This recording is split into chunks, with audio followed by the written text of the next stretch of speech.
Welcome to Srivastava classes. आज के इस वीडियो के अंदर हम अपने सब्जेक्ट पोल साइंस, जिसका कि नाम है भारतीय शासन एवं राजनीति, इसके यूनिट 3 के चैप्टर 1 को स्टार्ट करने वाले हैं। तो फ्रेंड्स, हम ऑलरेडी हमारी पोल साइंस यानी भारतीय शासन एवं राजनीति वाली जो बुक है, इसके 2 यूनिट्स को हम कंप्लीट कर चुके हैं, जिसका लिंक आपको डिस्क्रिप्शन बॉक्स में मिल जाएगा। तो हमारा यूनिट 3 का फर्स्ट चैप्टर है। और मैं एक बात आपको बता दूं, हमारी 3rd यूनिट के अंदर 3 ही चैप्टर है।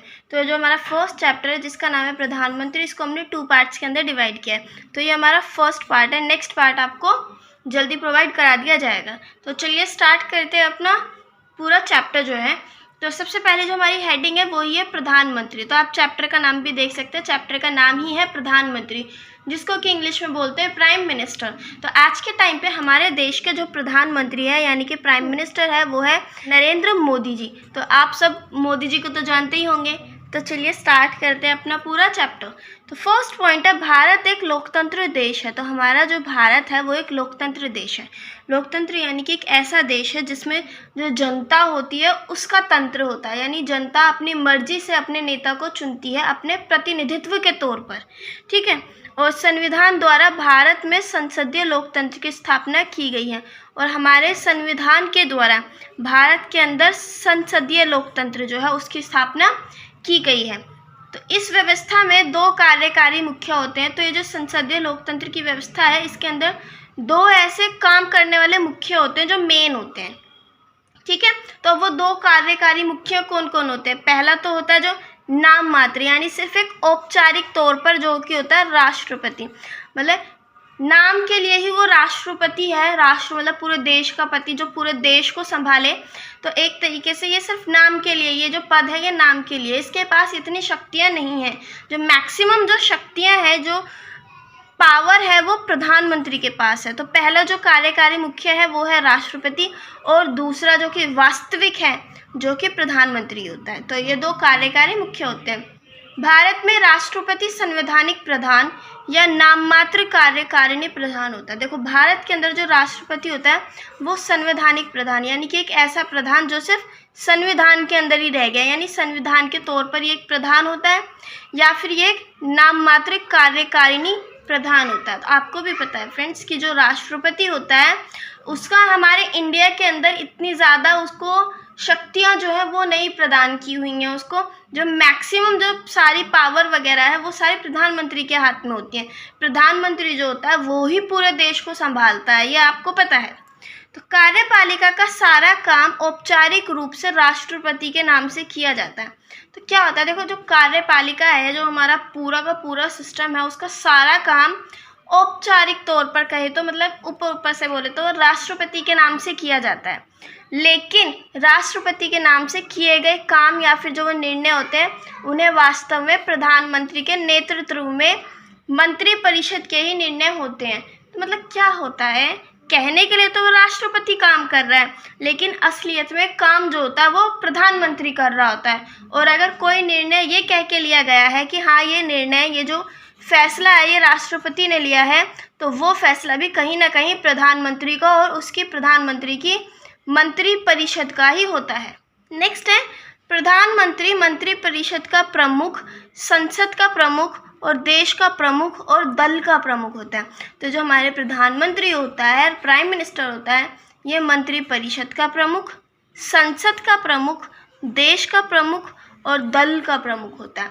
तो देखो, मंत्री परिषद क्या, देखो, जैसे कि आप सबको पता होगा, हमारा जो प्राइम मिनिस्टर है, जो हमारे प्राइम मिनिस्टर हैं नरेंद्र मोदी जी, उनका खुद का एक मंत्री परिषद होता है। वो अपने लिए हर एक फील्ड पर वो एक मंत्री को जो है नियुक्त कर देते हैं, एक बड़ा मंत्री जो होता है उसको नियुक्त कर देते हैं। तो उन सब के जो पूरा ग्रुप होता है, उन मंत्रियों के पूरे ग्रुप को मंत्री परिषद बोलते हैं। तो मंत्री परिषद के जो मेन मुख्य होते हैं वो भी प्रधानमंत्री होते हैं, संसद के जो मुख्य होते हैं वो भी प्रधानमंत्री होते हैं, देश का जो नेता और जो मेन नेता होता है जो देश को संभालता है वो भी प्रधानमंत्री होते हैं, और दल का जो प्रमुख होता है, यानी किसी भी दल, जैसे आप देख रहे हो भारतीय जनता पार्टी का जो है ये पूरा एक दल है, और इसके प्रमुख यानी कि इसके मेन लीडर कौन है, वो भी प्रधानमंत्री नरेंद्र मोदी है। तो इसी तरीके से दल का प्रमुख भी प्रधानमंत्री होता है। प्रधानमंत्री सर्वोच्च राजनीतिक शक्ति का प्रतीक होता है। तो इन शॉर्ट अगर मैं आपको बताऊं तो जो प्रधानमंत्री होता है, प्राइम मिनिस्टर होता है, वो पूरी की पूरी राजनीतिक शक्ति का ही प्रतीक होता है, एक चिन्ह होता है। भारतीय संविधान में प्रधानमंत्री पद का उल्लेख मात्र 3 बार किया गया। तो हमारे भारत के संविधान में प्रधानमंत्री पद का जो उल्लेख है यानी उसके बारे में मात्र 3 बार बताया गया है। मतलब कि सिर्फ 3 बार हमारे संविधान के अंदर प्रधानमंत्री के पद का उल्लेख किया गया, उसका जिक्र किया गया है। तो अब देखते हैं कि हमारे संविधान के अंदर कैसे कैसे प्रधानमंत्री के पद का जिक्र किया गया है। तो पहला है अनुच्छेद 74। तो जो 74 अनुच्छेद है इसके अंदर भी प्रधानमंत्री का जिक्र किया है। कैसे? राष्ट्रपति की मदद व परामर्श यानी कि सलाह के लिए मंत्रिपरिषद होगी जिसका प्रधानमंत्री होगा। तो इनडायरेक्टली बताया गया है कि राष्ट्रपति की मदद के लिए और उनकी सलाह विमर्श के लिए एक मंत्रिपरिषद होनी चाहिए और जिसका कि प्रधान यानी कि मेन लीडर जो होना चाहिए वो प्रधानमंत्री होगा। तो इस तरीके से भी हमें प्रधानमंत्री के पद के बारे में पता चलता है। दूसरा है अनुच्छेद 75। तो इसमें बोला प्रधानमंत्री की नियुक्ति राष्ट्रपति करेगा, यानी कि जो हमारे राष्ट्रपति होते हैं वो प्रधानमंत्री की नियुक्ति करेगा, वो चूज़ करेगा कि प्रधानमंत्री जो है वो कौन होना चाहिए। तथा अन्य मंत्रियों की जो नियुक्ति होती है राष्ट्रपति प्रधानमंत्री के परामर्श यानी कि उनके विचार विमर्श मर्जी से करेगा। तो ये सेकंड है। थर्ड है अनुच्छेद 78। तो इसमें राष्ट्रपति को जानकारी देने में प्रधानमंत्री का दायित्व होगा। तो इस अनुच्छेद में बोला गया है कि राष्ट्रपति को अगर कोई जानकारी चाहिए होगी तो वो जो जानकारी है वो प्रधानमंत्री देंगे। और वो कैसे देंगे? वो केंद्र यानी कि संघ या फिर मंत्रिपरिषद के सभी निर्णयों से राष्ट्रपति को सूचित करें। यानी कि प्रधानमंत्री का ये एक जिम्मेदारी होती है कि केंद्र ने या फिर मंत्रिपरिषद ने कोई भी निर्णय क्यों न लिया हो उसको राष्ट्रपति को बताया जाए। केंद्र प्रशासन से संबंधित जानकारी को राष्ट्रपति मांगे तो उसको जानकारी दें। दूसरा होता है हमारे प्रधानमंत्री का दूसरा काम ये होता है कि अगर केंद्र के प्रशासन से रिलेटेड अगर राष्ट्रपति कोई भी जानकारी मांगते हैं, अगर उन्हें कोई इन्फॉर्मेशन चाहिए कि इस वक्त केंद्र जो सरकार चला रही है वो किस तरीके से चला रही है, क्या काम कर रही है, अगर उन्हें कोई इन्फॉर्मेशन चाहिए तो वो प्रधानमंत्री को बोलते हैं। और प्रधानमंत्री का ये जिम्मेदारी होती है कि वो उनको वो जानकारी प्रदान करें। तीसरा है किसी विषय को जिस पर किसी मंत्री ने फैसला लिया हो लेकिन मंत्रिपरिषद ने उस पर विचार न किया हो तो राष्ट्रपति के कहने पर प्रधानमंत्री उस फैसले को मंत्रिपरिषद के सामने रखेगा। तो देखो एक तीसरा एक तरीका है जिसके मतलब जिस तरह से राष्ट्रपति को जो है वो बताया गया है। तो ये भी है कि किसी विषय को अगर कोई एक ऐसा टॉपिक है जिसके ऊपर मंत्रियों ने फैसला तो ले लिया है लेकिन अभी उसके ऊपर मंत्रिपरिषद ने विचार नहीं किया। देखो फ्रेंड्स क्या होता है, एक मंत्रिमंडल होता है, एक मंत्रिपरिषद होता है। मंत्रिमंडल और मंत्रिपरिषद में बहुत थोड़ा सा डिफरेंस होता है। तो अभी मैं कंफर्म तो नहीं हूँ बट जहाँ तक है शायद मंत्रिपरिषद जो होता है वो वाला ग्रुप होता है जिसमें सारे बड़े बड़े नेता होते हैं। लाइक जो आप ले लो कोई एग्रीकल्चर सेक्टर का ले लो तो उसका जो मेन लीडर होता है एग्रीकल्चर सेक्टर के ऊपर जो मेन एक नेता बिठा दिया जाता है, या फिर अब ले लो एक कोई फूड सिक्योरिटी से रिलेटेड यानी फूड डिपार्टमेंट के ऊपर कोई एक उनका नेता बिठा दे तो उनके नीचे भी बहुत सारे छोटे छोटे नेता होते हैं जो काम करते हैं। एक तो होते हैं मेन नेता, हर डिपार्टमेंट का एक खुद का एक मेन मंत्री होता है, फिर कुछ उनके नीचे काम करते हैं, ठीक है। तो जो मेन वाले मंत्री होते हैं उनके ग्रुप को तो शायद मंत्रिपरिषद बोलते हैं और बाकी ये जितने भी नेता होते हैं मंत्री होते हैं इन सब के ग्रुप को मंत्रिमंडल बोलते हैं। तो ये जो मंत्रिपरिषद होता है ये मंत्रिमंडल वाले ग्रुप के भी समूह होते हैं यानी कि इनका भी एक पार्ट होते हैं। तो अब देखो क्या बताया है कि अगर किसी मंत्री ने कोई फैसला ले लिया, कोई भी एक मंत्री है उसने कोई भी फैसला ले लिया लेकिन मंत्रिपरिषद ने अभी तक उसके ऊपर विचार नहीं किया है तो राष्ट्रपति के कहने पर प्रधानमंत्री का ये जिम्मेदारी होती है कि वो उस निर्णय या फिर फैसले को मंत्रिपरिषद के सामने रखे। तो ये 3 तरीके थे, मतलब हमारे 3 अनुच्छेद थे जिनके अंदर संविधान में राष्ट्रपति के पद के बारे में जिक्र मिलता है। नेक्स्ट है उप प्रधानमंत्री। देखो एक छोटी सी मैं बता रही हूँ आपके उप प्रधानमंत्री क्या होते हैं। देखो जैसे कि होते हैं हमारे प्रिंसिपल एंड सेकंड होते हैं हमारे वाइस प्रिंसिपल, मतलब प्रधानाचार्य और दूसरे होता है उप प्रधानाचार्य। तो ऐसे हमारे प्रधानमंत्री होते हैं और उनके नीचे जो होते हैं वो होता है उप प्रधानमंत्री। वैसे तो हमारे संविधान के अंदर उप प्रधानमंत्री पद का कोई प्रावधान नहीं है, यानी कि हमारे संविधान के अंदर उप प्रधानमंत्री पद जैसी कोई चीज़ है ही नहीं। तो आमतौर पर किसी कैबिनेट मंत्री को इस पद के लिए नियुक्त किया जाता है। तो जो कैबिनेट मंत्री होते हैं इनमें से किसी भी एक मंत्री को जो ज़्यादा अच्छे होते हैं, जो इस पद के लायक होते हैं, नॉर्मली उनको उप प्रधानमंत्री के पद पर बिठा दिया जाता है, जो प्रधानमंत्री के बाद सबसे बड़ा माना जाता है। प्रधानमंत्री की अनुपस्थिति में ये संसद या अन्य स्थानों पर सरकार का प्रतिनिधित्व करते हैं। तो जो उप प्रधानमंत्री के पद पर जिसको भी बिठाया जाता है, अगर प्रधानमंत्री कभी एब्सेंट है, वो अनुपस्थिति है उनकी कहीं, तो वो जो उप प्रधानमंत्री होते हैं वो संसद में या फिर किसी भी जगह पर सरकार का प्रतिनिधित्व करते हैं। और अब तक बहुत सारे ऐसे उप प्रधानमंत्री हैं जिनकी नियुक्ति हो चुकी है, जैसे कि मोरारजी देसाई, जगजीवन राम, ऐसे बहुत सारे लोग हैं जो उप प्रधानमंत्री के पद पर जिनकी नियुक्ति की जा चुकी है। मैं एक बार और आपको बताऊं फ्रेंड्स, ये जो वाइस प्राइम मिनिस्टर वाली ये जो एक पोस्ट है, ये हमारे संविधान के अंदर इसका कोई प्रावधान नहीं है, यानी ये कोई ऐसे फिक्स पोस्ट नहीं है कि इसको भरना बहुत ज़रूरी है।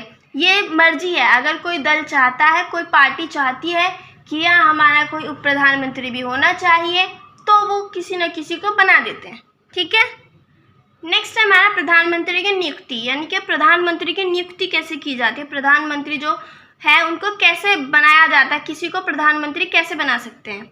तो संविधान में प्रधानमंत्री के निर्वाचन और नियुक्ति के लिए कोई स्पष्ट प्रक्रिया नहीं है, यानी हमारे संविधान के अंदर प्रधानमंत्री के निर्वाचन के लिए, उनको चुनने के लिए, उनकी नियुक्ति करने के लिए कोई अच्छी सी मतलब स्पेसिफिक प्रोसेस नहीं है, कोई स्पष्ट प्रक्रिया नहीं है। अनुच्छेद 75 में केवल यही कहा गया है कि राष्ट्रपति प्रधानमंत्री की नियुक्ति करेगा। मतलब अनुच्छेद 75 है हमारा, जो मैंने अभी आपको पहले भी पढ़ाया था, कि इसके अंदर ये बताया गया है कि राष्ट्रपति प्रधानमंत्री की नियुक्ति करेगा। तो इसका मतलब ये नहीं है कि राष्ट्रपति किसी भी व्यक्ति को प्रधानमंत्री नियुक्त कर सकता है। देखो, हमारे संविधान में बोला है राष्ट्रपति अपनी मर्जी से प्रधानमंत्री को नियुक्त करेगा, लेकिन इसका बिल्कुल ये भी मतलब इसका ये कतई मतलब नहीं है कि राष्ट्रपति अपनी मर्जी से जिसका मन करा उसको मुंह उठा के प्रधानमंत्री बना दिया, बिल्कुल नहीं। प्रधानमंत्री बनाने के मतलब एक पूरा एक छोटी सी बात है, मतलब आप प्रधानमंत्री उसी को बना सकते हैं, उन्हीं के पार्टी में से बना सकते हैं जिस पार्टी को बहुमत मिला है, यानी कि जो पार्टी बहुत सारे वोट्स के साथ जीती है। तो लोकसभा चुनाव में बहुमत प्राप्त दल के मुखिया को ही राष्ट्रपति द्वारा प्रधानमंत्री पद पर नियुक्त किया जा सकता है। अभी मैंने आपको बताया ना, देखो चुनाव में जिस पार्टी को बहुमत मिलती है, यानी कि जो बहुत सारे वोट्स के साथ जीतता है, उसके मुखिया को ही राष्ट्रपति जो है वो प्रधानमंत्री नियुक्त कर देता है, और प्रधानमंत्री की पद की शपथ दिलाई जाती है उस व्यक्ति को। राष्ट्रपति अपने विवेक अधिकार का प्रयोग इस स्थिति में नहीं कर सकता। देखो, अगर हमारे देश के अंदर वोट हुए हैं, यानी किसी जगह पे वोटिंग हुई है, और यहाँ पे सोचो दो पार्टी है, एक ये पार्टी वन पार्टी एंड ये सेकंड पार्टी। सोचो वन पार्टी जो है इसको 100 में से 90 वोट्स मिल गए, इसको 10 वोट्स मिली है, तो साफ साफ पता चल रहा है ये वाली पार्टी जो है ये जीत गई है। तो इसका जो भी लीडर रहा होगा, जो हमारे राष्ट्रपति होते हैं, वो उसको प्रधानमंत्री बना देते हैं। तो इसमें मतलब इस वाली कंडीशन के अंदर, इस वाली सिचुएशन के अंदर राष्ट्रपति के पास इतना अधिकार नहीं है कि वो किसी और को जो है वो प्रधानमंत्री बना सके। तो इस वाली स्थिति में राष्ट्रपति अपने विवेकाधिकार का जो है प्रयोग नहीं कर सकते। लेकिन अगर लोकसभा में किसी भी पद को जो है वो मतलब दल को बहुमत नहीं मिली, सोचो दो ये हमारे मैंने ग्रुप बताए थे 1 और 2, सोचो इसको भी 50 वोट्स मिल गए एंड इनको भी 50 वोट्स मिल गए, बहुमत तो किसी को भी नहीं मिली, दोनों बराबरी पे आ गए। तो क्या होता है, अगर लोकसभा में किसी भी दल को बहुमत नहीं मिलती तो राष्ट्रपति अपने हिसाब से सबसे बड़े दल, यानी कि वो सबसे बड़ी जो पार्टी होती है उसको, या फिर गठबंधन की, या फिर एक देखो क्या हो सकता है, या तो क्या हो ये दोनों पार्टी जो है एक साथ मिलकर गठबंधन की सरकार बना ले।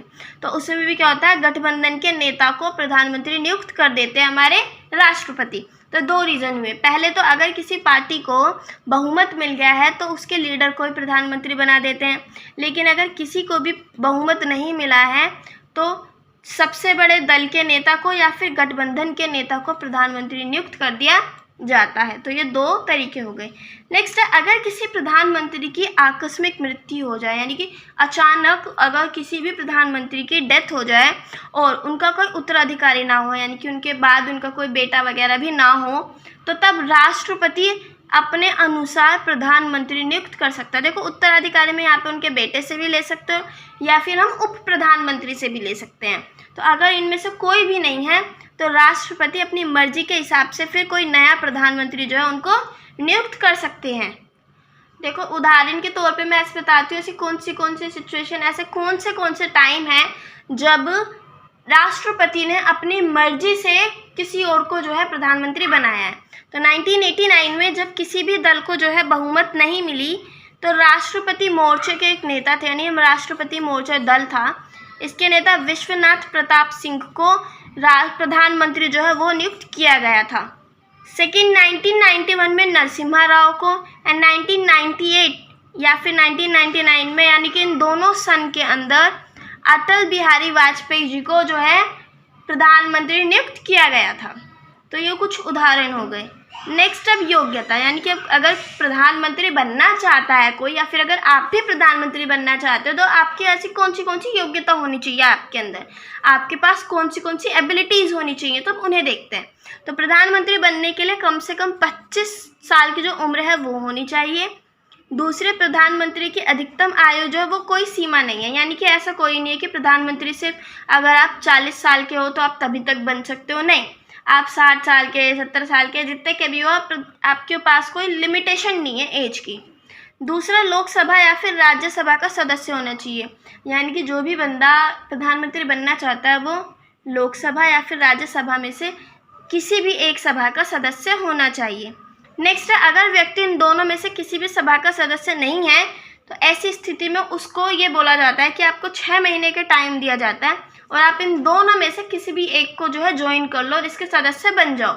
और अगर वो इनमें से 6 महीने के अंदर भी इनमें से किसी एक के भी सदस्य नहीं बनता है तो उसको प्रधानमंत्री के पद से हटा दिया जाता है। ठीक है, तो अगर व्यक्ति दोनों में से किसी भी सभा का सदस्य नहीं है तो ऐसी स्थिति में 6 माह के अंदर उसे किसी भी सदन की सदस्यता लेनी ज़रूरी है और अगर वो नहीं लेता है तो उसको हटा दिया जाता है।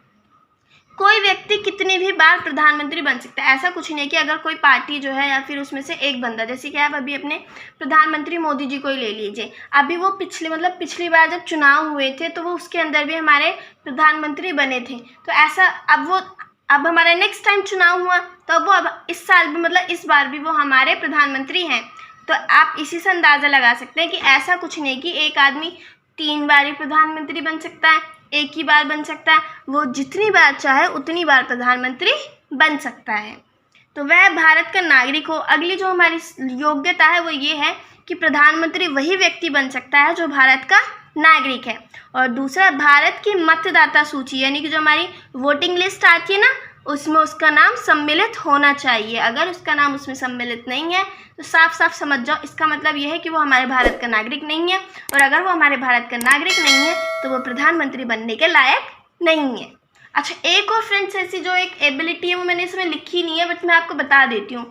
वो ये है कि अगर कोई भी जो है प्रधानमंत्री या फिर आप किसी भी पोस्ट पर जाना चाहते हैं सरकार के अंदर, तो एक ही कंडीशन होती है कि आपके ऊपर कोई भी केस नहीं होना चाहिए, यानी कि कोई भी लीगल एक्टिविटीज़ आपके नाम पर नहीं होनी चाहिए, किसी भी थाने के रजिस्टर में आपके नाम पर कोई केस नहीं होना चाहिए।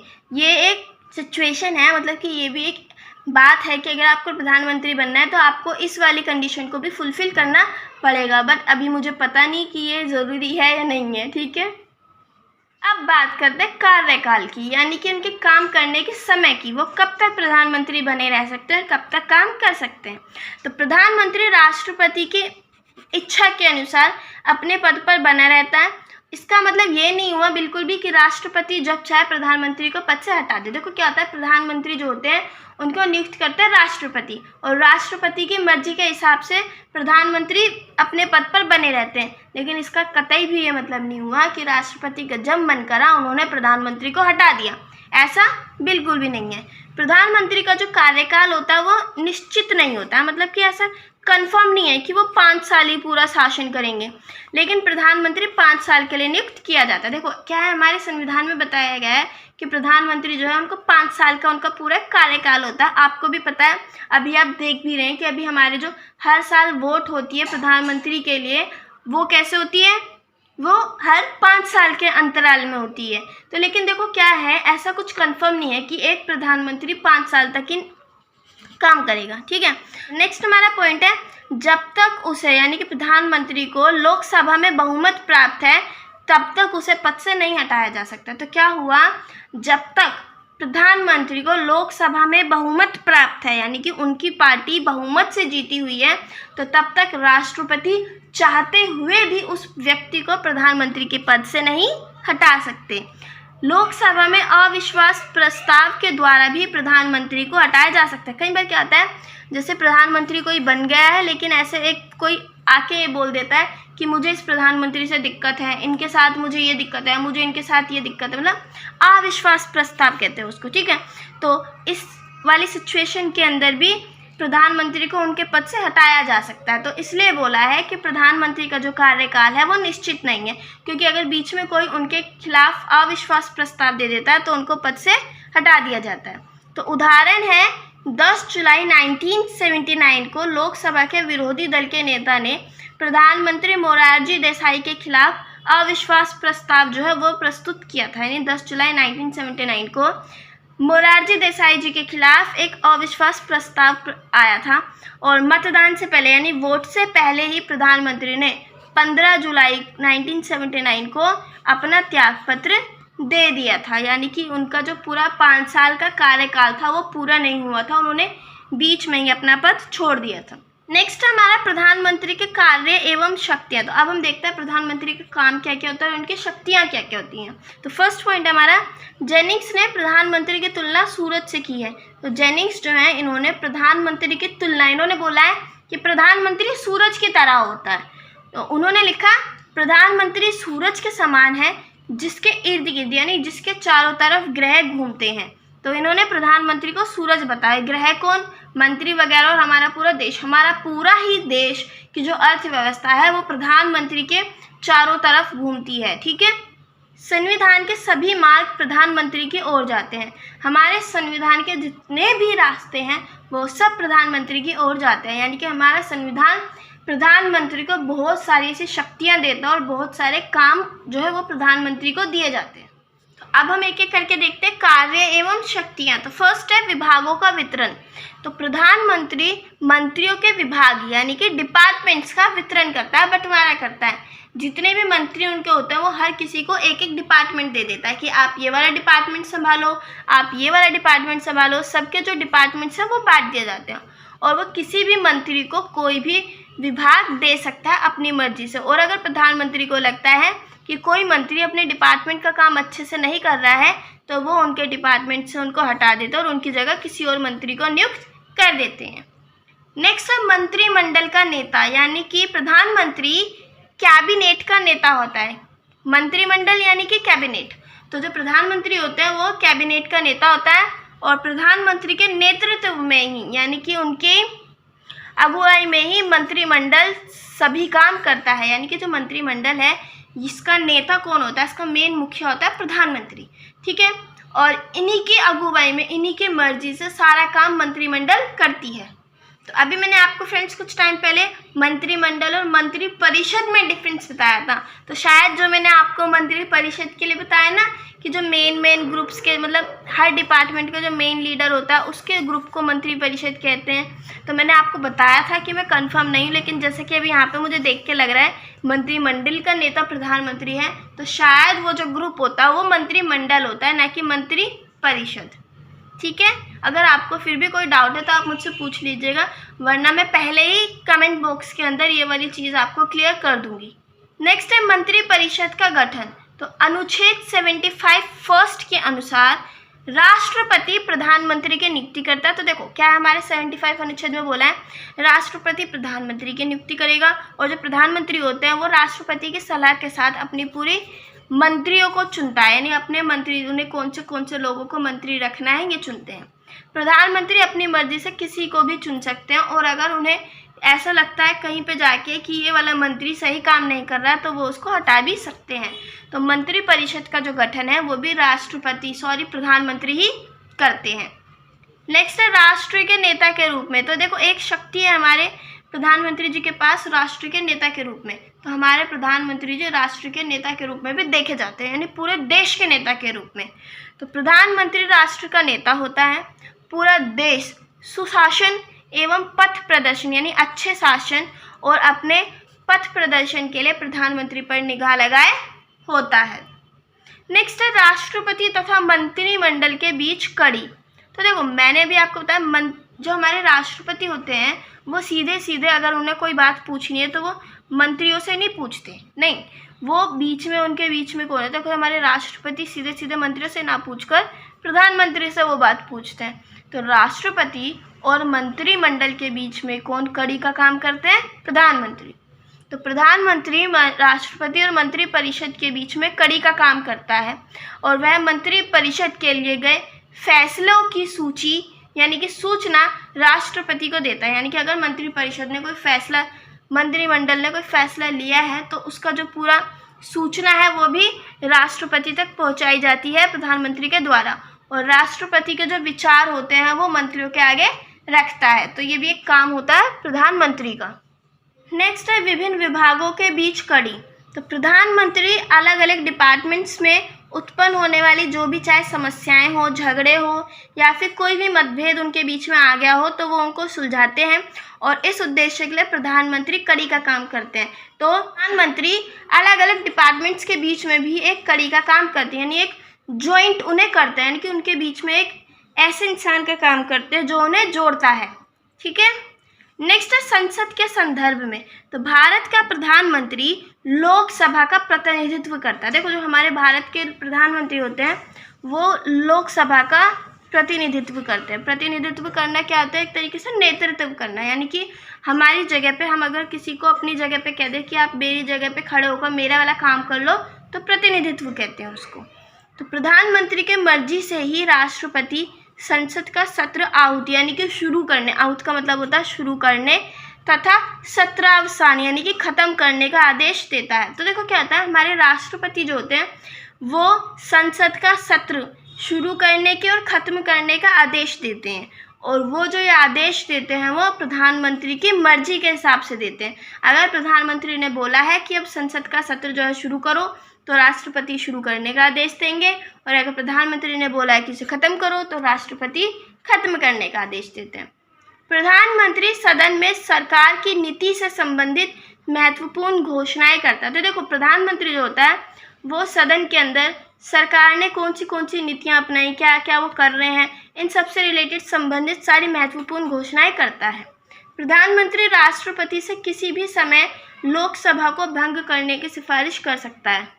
तो एक शक्ति ये भी होती है प्रधानमंत्री के पास कि वो राष्ट्रपति से कभी भी कह सकते हैं, जब उनका मन करे कभी भी कह सकते हैं कि लोकसभा जो है इसको भंग कर दिया जाए, इसकी सिफारिश वो कर सकते हैं। तो एक ये शक्ति है संसद के संदर्भ में। नेक्स्ट है राष्ट्रपति के संदर्भ में। प्रधानमंत्री राष्ट्रपति का मुख्य सलाहकार होता है। तो देखो जो हमारे प्रधानमंत्री होते हैं वो राष्ट्रपति के सलाहकार होते हैं। अगर राष्ट्रपति को कोई भी सलाह चाहिए होती है तो वो प्रधानमंत्री से लेते हैं। राष्ट्रपति को अगर कोई भी सूचना प्राप्त करनी हो तो वो सीधे मंत्री से बात ना करके प्रधानमंत्री से बात करते हैं, और राष्ट्रपति प्रधानमंत्री और मंत्री परिषद की सलाह से कई अधिकारियों की नियुक्ति करते हैं। तो देखो एक मैंने भी आपको बताया था पहले कि राष्ट्रपति और मंत्री परिषद यानी कि हमारे मंत्रिमंडल के बीच में कौन काम करता है, कड़ी का काम प्रधानमंत्री करते हैं। नेक्स्ट है राष्ट्रपति जो होता है वो प्रधानमंत्री और मंत्री परिषद की सलाह के साथ अलग अलग अधिकारियों की भी नियुक्ति करते हैं, जैसे कि IPS वगैरह, मतलब जो बड़ी बड़ी उच्च पद होते हैं उनके अधिकारियों की नियुक्ति भी राष्ट्रपति करते हैं, लेकिन इन सब की मर्जी के हिसाब से। नेक्स्ट है प्रधानमंत्री तथा आपातकाल। देखो भारतीय संविधान के अनुच्छेद 352, 356 और 360 ये 3 अनुच्छेद हैं जिनके अंदर राष्ट्रपति को 3 ऐसी आपातकालीन शक्तियां दी गई हैं जिनका इस्तेमाल वो प्रधानमंत्री की सलाह के हिसाब से करते हैं। ठीक है, तो 3 तरह की आपातकालीन शक्तियां दी गई हैं। अनुच्छेद 356, 360 एंड आई थिंक 352 ये 3 अनुच्छेद है जिनके तहत आपातकालीन शक्तियां दी गई हैं राष्ट्रपति को। लेकिन राष्ट्रपति इन शक्तियों का जो उपयोग है वो प्रधानमंत्री के परामर्श से ही करते हैं। इनकी मर्जी के बिना, इनकी सलाह विमर्श के बिना वो इन शक्तियों का उपयोग नहीं कर सकते। तो आप यहाँ पे क्या देख पा रहे हैं? देखो मैंने फ्रेंड्स आपको इतने सारे काम और शक्तियाँ बता दी किसकी, प्रधानमंत्री की। देखो आप उसमें क्या देख पा रहे हैं कि जो हमारे राष्ट्रपति हैं वो प्रधानमंत्री की मर्जी के बिना कुछ कर ही नहीं पा रहे हैं। तो इसका मतलब क्या हुआ, हमारे देश के अंदर राष्ट्रपति का, देखो आप क्या देखते हैं, अमेरिका के अंदर जो प्रेसिडेंट होते हैं यानी कि जो राष्ट्रपति होते हैं उनकी ज़्यादा अहमियत होती है, लेकिन हमारे भारत के अंदर जितनी अहमियत अमेरिका वगैरह में राष्ट्रपति की होती है उतनी हमारे भारत में प्राइम मिनिस्टर यानी कि प्रधानमंत्री की होती है।